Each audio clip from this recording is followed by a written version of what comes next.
It might have been him. That was when he had hair. Yeah. When he up to 75, he was a male prostitute. We're rolling, by the way. Yeah, but who's he? Andy Helfer. How did you get involved in doing the Superboy show, Adventures of Superboy? How I got involved in the Superboy television show was, it was an assignment at the office. Andy Helfer and I were the editors of the Superman comic at the time, and we were assigned to be the script readers for the show and DC's advisors to the Superboy show. Do you remember any specifics about the actors that were in the show? Because obviously Superboy changed several times. He changed twice. Basically, I liked both of them. John Haymes Newton was a good young Superboy, and Jerry Christopher seemed a little older and a little more confident. But I think they both pulled off the character fairly well. Stacy Haiduk is the character I remember the most. Had you done many of the Superboy stories that you could take and adapt into the TV series? Not really. Actually, the Superboy comic had stopped a long time ago, so we weren't able to adapt any of the stories to a modern setting.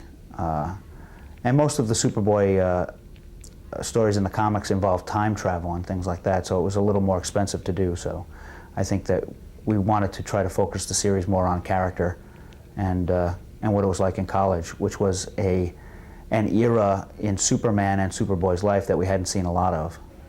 And how many of the characters from the comics did you get to be able to bring into the series itself? Well, obviously the Lana Lang and Superboy and Clark Kent characters came right from the comics. Ma and Pa Kent. The villains, Lex Luthor was probably the major villain. We introduced Metallo, who was kind of a cyborg character. Bizarro was a real big player for a couple of episodes, and unfortunately a character named Yellow Perry, which was very strange. It was kind of like an I Dream of Jeannie type character, which was literally taken from the comic books. Otherwise, Superboy himself didn't have many villains. I guess Kryptonite Kid was another one that was Superboy's. Were there very many differences between adapting, between writing for comics and writing for a series in terms of structure? They told us there was a difference. The writers and story editors on the show told us that we were writing scripts too detailed. In comic books, we're used to describing literally what needs to be drawn. So Andy Helfer and I would write scripts, and we would literally describe everything. And I think in TV and movies, they like to leave a little more up to the actors and directors to interpret. How'd you like seeing the scripts that you produced being changed, being shot? What are the changes that took place between your finished write and the actual shoot? Well, personally, it was really fun to see an actor actually pull off a line the way we imagined it being said. It probably didn't happen as often as we would have liked, but at the same time, when it did, it really was excellent. It depends on which episode you're talking about how many changes there were made. The Brimstone episode that we wrote really wasn't changed much at all from what we turned in, whereas we did a story about a rifle dynasty that Superboy's roommate was a part of, and the script we turned in was nothing like what was aired. So we ran the gamut. But I guess that's what happens out in Hollywood, or in Orlando, Florida. How many shows did you actually write? Andy Helfer and I wrote 15 episodes total. And were they all collaborative? Yes. Except I did most of the work. Who inked and who penciled? Andy typed, I talked. It's true. Any favorite memories about working on the show? My favorite memory about working on the show was that Stacy Haiduk would actually greet us hello when we showed up on the set. That was pretty good. And what do you think about the fact that she was in the original first series on Sequest DSV? Were you surprised to see her in a big network series? When we saw that Stacy Haiduk was on Sequest DSV, the only problem was it was on against Lois and Clark, so we had to watch that, which was a Superman show. Tell me your most interesting story on while you were working on Superboy. Well, the most interesting thing about the Superboy show was the pre-preparation for the show. And one of the things we had to do was approve the actor that Ilya Salkin had selected as Superboy. And he invited myself, my partner Mike Carlin, the president of DC, Jeanette Kahn, and the publisher, to the Plaza Hotel in New York. And we were expecting to shake hands with this new Superboy, and we walked into the room and it was empty but for Ilya Salkin sitting there. And he kind of puffed up a little bit and said, "I want to introduce you to Superboy." And the adjacent door opened up and this guy stepped out in a Superboy costume. And it was very strange to be sitting in this room in probably one of the nicest hotels in Manhattan, and to have this guy walk in what essentially is a very well put together Halloween costume. And we shook his hand, and he was a nice guy, John Haymes Newton, and the suit was a little big. We noticed that the suit was a little big, and we were concerned about that. And Ilya said, "That's because it's Christopher Reeve's Superman costume. They didn't have time to make one specifically for John yet." And he assured us that the suit would be tightened up in the right places, and we said he looked cool. So then a couple weeks later, we had the grand unveiling to the public at the top of the Empire State Building. Top of the Empire State Building, the observation deck. It was a big press conference. It was the hottest day of the year, I think. And Superboy looked great for the first 10 minutes. And then he started walking around, and he got wetter and wetter and wetter. And the color of the costume just went a whole shade darker in the 40 minutes or so that the conference lasted. But he was a trooper. Do you have any favorite episodes that you worked on? I guess my favorite episode is the Metallo episode, the first of the Metallo episodes. I think that was of all the shows, that was the one where our script, I think our script was followed the closest, actually, at least the first half of it. And there was some really good drama going on in there. And the actor playing Metallo, Michael Carlin was the actor who played Metallo. He was great. He didn't take it too seriously, and he came through with it. I think that a lot of my favorite episodes that we didn't write were the episodes that featured Lex Luthor, because I think the Luthor character, particularly in the second, third, and fourth seasons, he was a great actor. The guy did a good job. Well, he was good because he was over the top. And there was still a sense of craft to it. There was still a sense of craft. He was creating a character, and it was a consistent character. Very consistent from episode to episode. Did you guys work on the Bizarro Superboy? Well, to some extent, we worked on all of them. Did we write that one? I don't think. We wrote the Bride of Bizarro, which was the team up with Luthor. Right. Yeah, that's the one where he brings him in and he uses the kryptonite to go after him. Right. Right. Any favorite things about the individual episodes like that? I remember one of the first episodes we wrote. There was a scene at the beginning where they go on the side of the Superboy rescues Lana at the side of the road from a flat tire or something, and he kisses her, and we're watching this thing in the dailies, and we're looking really close at it, and I said, "There's tongues going back and forth," because, and in fact, they were having a thing going on, Stacy and John Newton. But was there favorite episodes? My favorite episodes were probably the Metallo episodes, particularly the first Metallo episode. I think that was the one that I liked the most. To tell you the truth, I enjoyed hanging out with Elon Mitchell Smith a lot. Yeah, he was fun. He was a good guy. Here's another guy who was a good actor. I mean, I don't know where he's. Elon was the guy he was the other guy in Weird Science, and he played the character Andy.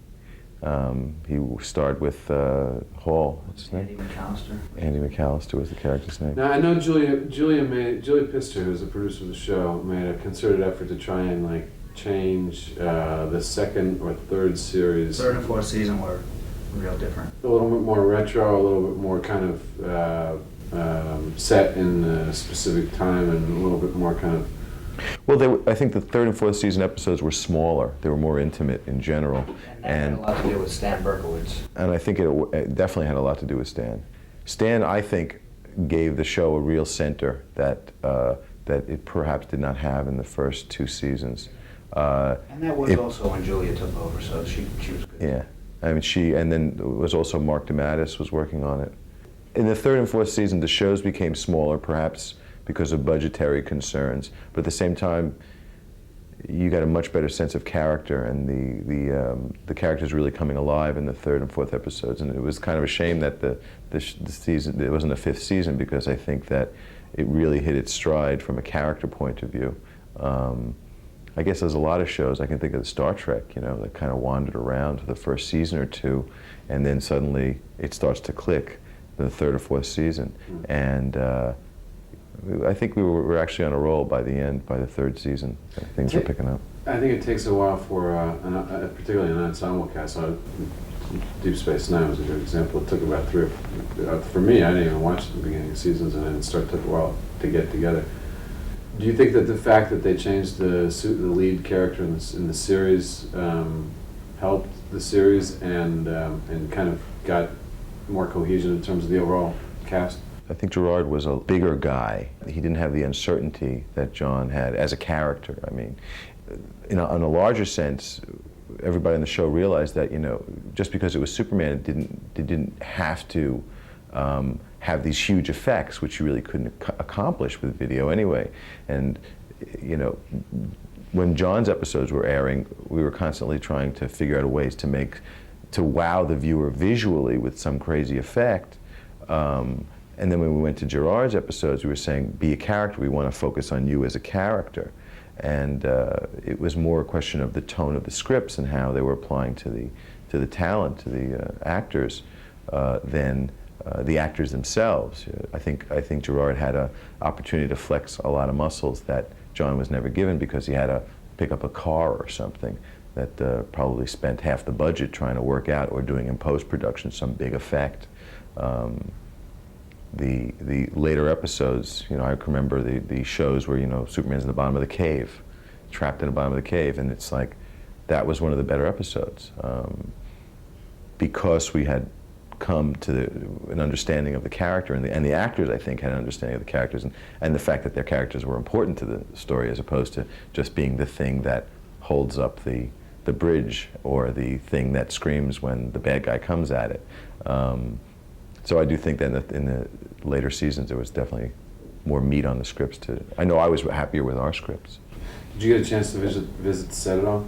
Yes, we visited the set a number of times, and we especially, Mike, Carlin, and I especially liked when we were at Universal, because we would sneak off at lunch every day. The commissary was inside the theme park, and we made a habit of after lunch, kind of not going left but going right, and going deep into the park and catching a couple of rides. I think we saw the Hanna-Barbera ride at least 5 times. That was a lot of fun.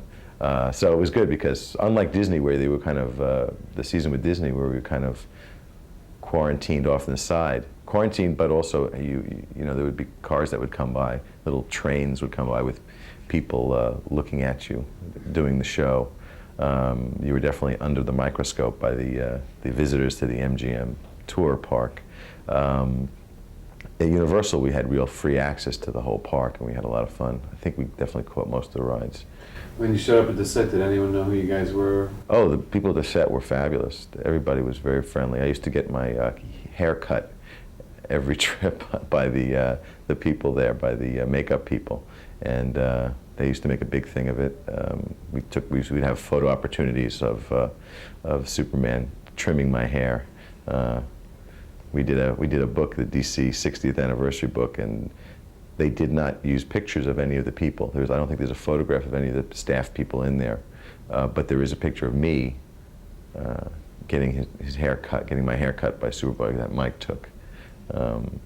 So yeah, but they were very friendly. They were very friendly. It was we made a lot of friends in the show. Did they think it was interesting meeting people who are actually involved with the comic book? I think that initially there was a lot of reservations about it, because comics came from a different point of view than the television, and I think that the TV people were more convinced of that than anyone. You know, they were trying to stick by that. Your comics, we're TV, and in the beginning, I think that their insistence, you know, prevented us from working together. But as time went on, I think that we kind of reached a happy medium. By the time we were working with Stan Berkowitz, I think the last of the 1, 2, 3, 4 story editors on the show, we had really, it was very copacetic. The whole relationship was really working. But they were initially reluctant to deal with us because we were the comic book guys. We were a contractual obligation. Yes, we were a contractual obligation, and they had to listen to us because we were the voice of DC. And eventually, though, I think they looked to us, which was a good thing. And I think the show was a better show for it. And done any TV since? Never tried. Never tried. I had my 4 years. We had our 4 years in the sun. It was definitely in the sun because it was Florida from New York. And after 4 years in the sun, we went back to doing comics. And Mike does all the Superman books. Actually, Mike is the executive editor of DC now, and I do Paradox Press, which is my little plug, which does nonfiction comics and comics directed to readers. So it's a lot of fun. I guess every once in a while, if they ever brought Superboy back, I'd give it a shot. Call Mike up. Mike would call me up because I'm the reluctant partner. And John. All right, great.